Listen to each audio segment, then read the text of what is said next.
Today we have Maura Cook with us, who's the Senior Director of Marketing and Engagement for the United Way of Central and Northeastern Connecticut. Welcome to you there, Maura. Hi, thanks for having me. So Maura, what's going on at the United Way? Well, lots is always going on at United Way. This year it is no exception.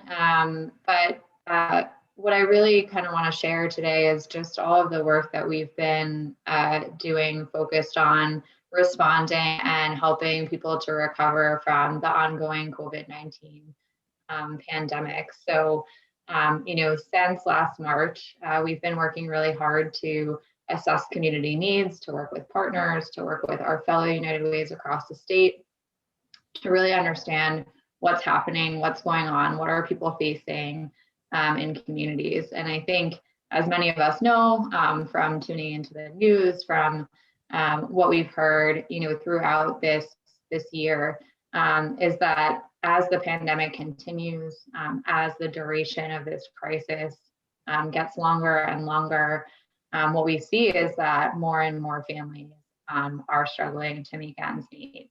We're seeing that unemployment continues to rise. We are seeing that food insecurity continues to be a top concern for families. And that families are just facing new challenges with respect to children and youth, and having quality childcare options and educational opportunities. So our work has really been focused on how can we respond quickly, and then what are we going to need in the long term to build back stronger than before. So we've spent a lot of time early on, right, in doing some immediate response funding, and mobilizing volunteers to distribute face masks across the entire state. And that work was all really important. And now what we're turning our attention to is what are we going to need in the long term? And so we recently established the United Way COVID-19 Fund to help us do just that. So tell us a little bit more about the COVID-19 funds. So the United Way COVID-19 Fund was established to help us be able to really pivot as needed, to focus both on understanding that there are going to be some more immediate needs that come up, but also look at what are the kind of big systems level things that we're going to need to do to help our communities recover.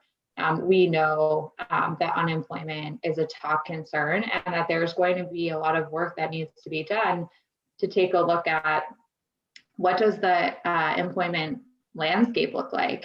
What are the changes to the job sectors that are needed, in our state? And how can we help people access training and opportunities to obtain jobs that will allow them an opportunity to advance and to make a living wage and to make more than ends meet? And in the meantime, while people are doing that, how do we make sure that people have access to income supports, things like SNAP, things like free tax assistance, and also financial management programs, so that we can keep people stable while they're working through, while they're getting back to work or finding new work. We also know that, for children, there's always learning loss. There's learning loss for every child, every summer. But you have instances where there are children who have been in hybrid situations, some who have not been in school in many months. This obviously varies district to district, and who didn't have summer programs, summer programs that they rely on to keep their skills up, to keep their academics on track. And so we're taking a hard look at that. We're working with our school partners to be creative about how can we have safe and positive environments for children when they can't be in school, to learn when parents are working. How can we address the childcare challenges that families are facing? And so that's a lot of what we are looking at here, while of course keeping our eye on, again, food security and things that can create situations where people will become homeless. So helping people with rent assistance, helping people with utility assistance, so keeping people in their homes fed and healthy. So Maura, I just wanted to go back to kind of the beginning with the jobs. What are some of like the specifics as far as just some of the training that you guys are doing? Because I know that it it has to be the hardest thing, right now, to be trying to find a job, or especially with a lot of these businesses closing and people losing jobs left and right. So what are like some specifics as far as the training that you guys offer? Yeah, so at United Way, we support programs and services that help people access training, but also access jobs that we know are in demand in the state, and that will give them that opportunity for advancement. And so there are several examples of that. All of the financial stability programs that we fund have a job training element to them. As well as financial management components. But some of our best examples, of this work for us has spanned, well over a decade, is the work that we've done in the areas of advanced manufacturing, of working with employers and understanding what their needs are for the job, their job force. And what training skills are needed, but also what kind of soft skills are needed for employees, and working with partners in the community college systems, with Connecticut Center for Advanced Technology, to get people that training, and to provide them with the services that they need while they're in the training programs, to make sure that they stay stable, they're able to be on track to complete the program. And we've seen amazing successes there. And so our goal is, this is an area where we've developed expertise. We have great relationships and the ability to convene employers and people who are passionate about this and are passionate about scaling up our workforce and getting people placed into jobs. And so our goal is to continue to leverage those relationships to look at what is the landscape now, with COVID-19, how has it changed, and what are the jobs that are in demand that we can help get people connected to. And one other thing I just want to mention is that United Ways all across our state also support 211, United Way 211. And so for people who are unemployed, who need services, who aren't sure where to turn, that is a great place to start, because they can connect you with a lot of those different programs that I just mentioned. And I think that's the thing that is really important that people know about United Way. When you support United Way, you're supporting a network of partners. We're working together, so that, because the same family that needs job training, that needs an opportunity, also probably needs food while they're waiting for that job, also probably needs, childcare options so they can go to work. And so 211 is a great connection of that. And United Ways, that's what we're supporting. We're supporting that network of programs that's working together. Well, and I'm really interested in these programs that you're talking about for kids, especially kids that have been hybrid, with the hybrid learning. I'm in that similar situation here at my home. Talk to me about some of the programs that you guys are coming up with for 2021 for children. So one thing that we're really excited to pilot and bring to our region is a program that's called Velo.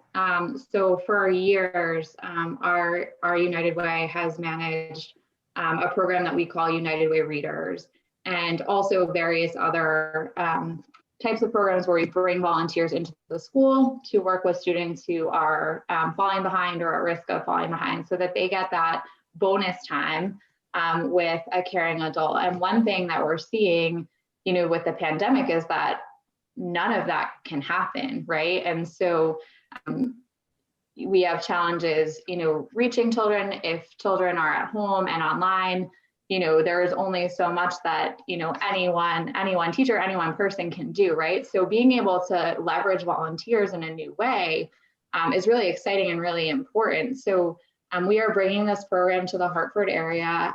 Like I said, it's called Velo. Basically, it's a way that volunteers can virtually connect with students securely.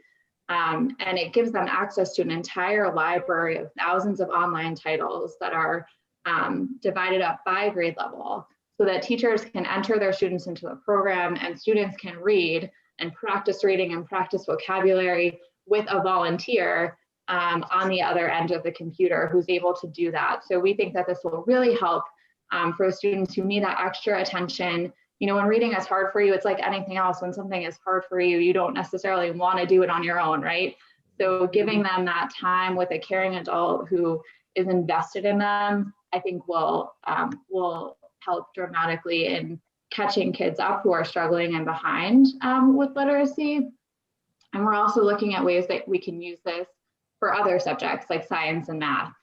So we're really excited to bring that program to Hartford. And then we're really working with our school districts to say, how do we provide these spaces for students? You know, not everyone is able to learn at home. Not everyone has the access. Parents are at work. So really working with our early childcare providers, working with our out of school time youth development partners to say, what do you need? How can we pivot? How can we make sure that kids have what they need to learn? Yeah, I love that because I feel like, it is really hard for these teachers right now. I'm experiencing it where they're trying to split their time between 10 kids in the classroom and 10 kids that are at home with all the questions and everything that's going on. I mean, teachers are facing greater challenges than ever. So the fact that you guys are offering that program is great. Yeah, we're really, really excited about it. And we already have a lot of volunteers from some primary, companies in the area that are signing on. Stanley Black & Decker, for example, has decided to sponsor the program, and they're part of the reason we're able to bring this to the Hartford area. And so we have volunteers lined up, and we're really excited to start in February. That is so great. Yeah. Now, talking about your food insecurity programs, because, we've talked about this a lot on this show, there are folks that are facing this that they never thought they would face this. There are middle-class families that are now lining up to get food at Rentschler Field. I mean, the need is greater than ever across the board as far as food insecurity. So can you tell us some of your programs concerning that? Yeah, so we have done a few primary things on the food front. So we continue to fund Connecticut's regional food banks and have worked with them to say, what is the increased need and how can we make sure that you're able to meet that. So, of course, our partner, Food Share, they've been the primary folks leading the efforts at Rentschler Field. We've been working with them to help them get the word out about where people can get food. So that's an extremely important piece. The other thing that we did is we partnered with United Ways across the state, and we launched a special Connecticut United Ways COVID-19 Response Fund.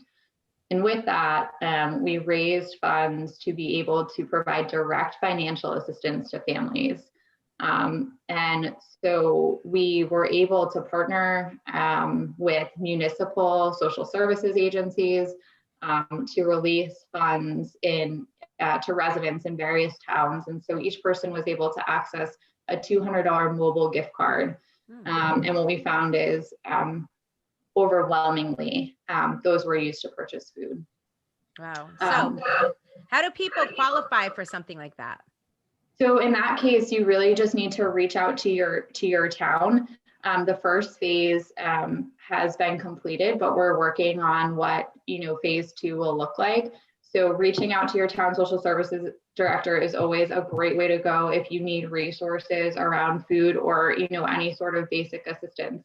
I think something that we've seen with the pandemic is that the majority of people who are using the Rentschler Field location and some of our other services, it is their first time ever having to use a service like this. So what I want people to know is if you're struggling, help is out there. There are so many great programs out there. So your town, is a great place to start. But again, also 211, call 211, use their website. You can search for any number of resources. Call specialists will help connect you to all of the things you need. So you just can call one place to find all of the resources that you're in need of. And, these programs are out there for that. And we're ready to help. We know that so many people are finding themselves in situations that they did not expect, when the year started. And so I want people to know that there are so many programs out there and great nonprofit partners who are ready to help. So as far as childcare, I know you mentioned childcare. What kind of programs are you offering as far as that? So at our United Way, we work with early childcare providers. So we fund programs that help create access to childcare. So help for offer childcare on a sliding scale based on your income, right? Because we know that childcare is one of the most expensive. It's so expensive. Yeah. Some like folks work to pay childcare. It's housing so and expensive. childcare. Yeah, it's like half of what we would call the Alice household survival budget. It's half of a family's budget, roughly. Those two line items together, right? So those are really what our efforts are focused on. But a couple of things I would want people to know about is, again, 2-on-1, you can search childcare centers in your area. They have a special section where you can look at, what's accredited. You can put in different criteria based on kind of what you need for your children. And it will bring up a bunch of options for you. But the other thing I want people to know about, particularly families in Hartford who have children who are ages 0 to 5, we are partnering with our 3 hospitals in Hartford, Connecticut Children's Medical Center, Hartford Hospital, and Trinity Health New England St. Francis, to make a program available that's called Dolly Parton's Imagination Library. So this is a program that Dolly Parton, released nationally, but the goal is to get children exposed to more words during the time that their brains are developing most rapidly.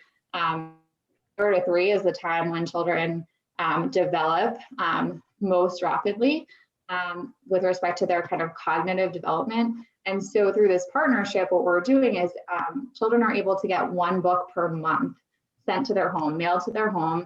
It's open to any Hartford resident, any Hartford family. So we know, right, when we're struggling to make ends meet, certainly books are not necessarily in the budget. It's harder to access a lot of kind of public services right now. So this is a great way, completely free. You can go to our website, www.unitedwayinc.org, to enroll and have a book sent to you and your child once per month. Wow, that's awesome. That's such a great program. And you know what? It gives the kids something to look forward to, right? Absolutely. Yeah, getting a brand new title every month. They're available in English and Spanish. So, whatever you're in need of, you can go in, register on our site, like I said, and we'll get you enrolled. And so by the time, a child reaches kindergarten, they have a whole library, of amazing titles. So we strongly encourage families to take part in that. And if people want to support it, a really small donation can cover books for a year for a child. So definitely check out that program and get involved. So speaking of that, we always like to ask, how do we make a donation to the United Way? Because I know that you guys are looking for funds and folks are out there, they want to help. So how can we go about making that donation? Yeah, so if you visit www.unitedwayinc.org, you can click the donate button. Within that, you can designate your gift. We have different designation options if you want to support a particular interest area of ours. So if you're really passionate about workforce development, you can, give directly to our economic mobility areas or education. You can do that as well. So, the nonprofit community needs everyone's help right now. We're here, and we have been responding, and we will continue to respond. And we believe we're ready to help our community build back better. We know that the issues we're facing right now are not new, right? People were struggling prior, but the pandemic has just exacerbated these challenges. And so it's really our goal to build back stronger, to create a more equitable community after the pandemic. And nonprofits need help right now too. We are living in a very different world, different ways of fundraising. We can't have events, right? So the nonprofit community has been really pivoting and has been doing such extraordinary work, to make sure that all services are delivered, no services are disrupted, even if we have to do them virtually. And so we appreciate any amount you can give makes a difference. So I wanted to ask you, I know we're in a new year. We just got in this new year, but are you experiencing even over the last few months that people are more generous than ever, or what is your experience? Yeah, absolutely. This community that we are a part of has been incredibly supportive. We have seen, when we started our initial COVID-19 response, workplaces, were stepping up with extremely generous investments to help to create response funds. We've had companies, but also volunteer groups work to provide PPE and face masks to nonprofits. So we have a group out of Farmington that actually sews and creates reusable face masks. And then we've had companies like Bank of America and more recently Pratt & Whitney give very large donations of single-use face masks that have been critical because our nonprofit agencies that are open are struggling to provide PPE for their staff. And so donations like that are hugely helpful to make sure that those services can continue safely. And just seeing people, be open, be ready to kind of figure things out, to volunteer virtually, to take videos of themselves reading to children, and to attend events in very, different ways and to network in different ways. I've just been so impressed by how resilient our community is. And so, yes, absolutely. The generosity we've seen is amazing. And I think as we go into 21, our message is just that the pandemic continues, people continue to struggle. And even, with the hope of the vaccine, which we're very, optimistic about, the economic effects of this pandemic are going to continue long after the vaccine. My colleague at Food Chair, Jason Jakubowski, also often says we're looking at least 18 months, post-pandemic, post-reopening, that people are still going to be really, really struggling. And the longer it continues, the longer that seems to loom. So I so appreciate everyone's generosity. I just want to remind people we still need you. Right. Me and Michi were at work the other day talking about, one of our coworkers, he was on the air and he was talking about the fact that people don't seem this year to be making New Year's resolutions. And I said, well, because no one knows what's going to happen, right? Yeah. I mean, this is just like, we're all kind of in this weird situation where it's kind of like a standstill.